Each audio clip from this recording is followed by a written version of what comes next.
What was the age of Hazrat Ayesha radiallahu anha during the time of her marriage? See, the thing is that none of the opponents neither raised an allegation on this particular matter because it was something that was accepted within this society. Now this is what Hazrat Ayesha, may Allah be pleased with her, said, that she remembers the migration of Abyssinia, which happened in around 5th or 6th Nabawi, right?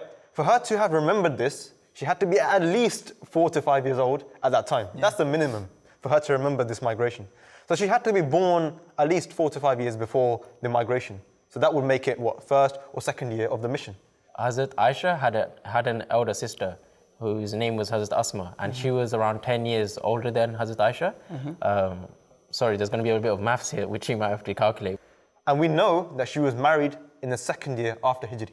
So if if she was born in the second or third year of Nabawi, we add about 12 to 13 years to that, to when she actually got married in the second, it would make her at least 14, 15 years old. Yeah. As opposed to what people think that she was married at the age of 6 or 9. So that would actually deem this historically incorrect. Hazrat Asma passed away at the age of 100 in 73 Hijri. Okay. So that means in 73 Hijri, when Hazrat Asma passed away at 100, at that time, Hazrat Ayesha should have been 90 years old, right? The average life expectancy of a woman in the pre-Arabian times in 600, 500 AD was in between 20 to 35 years old. So people actually had to think about their lives in a very shorter span. They had to get married earlier because they knew they would pass away earlier. Hazrat Ayesha's marriage actually took place in the second Hijri. Yeah. According to this thing that we're following, she should have been around 18 years old. I mean, even we can see the fact that the Holy Prophet Muhammad, peace be upon him,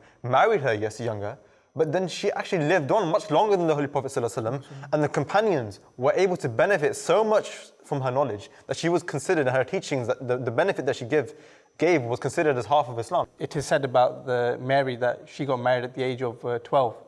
So nobody raised an allegation against that. And nowhere in the ahadith, in the narrations of Hazrat Ayesha, will you find ever a complaint of Hazrat Ayesha that I was this young and my father did this to me and the Holy Prophet, peace upon him, did this to me. In Scotland, the age for consent for girls was 12 years old for a very long time.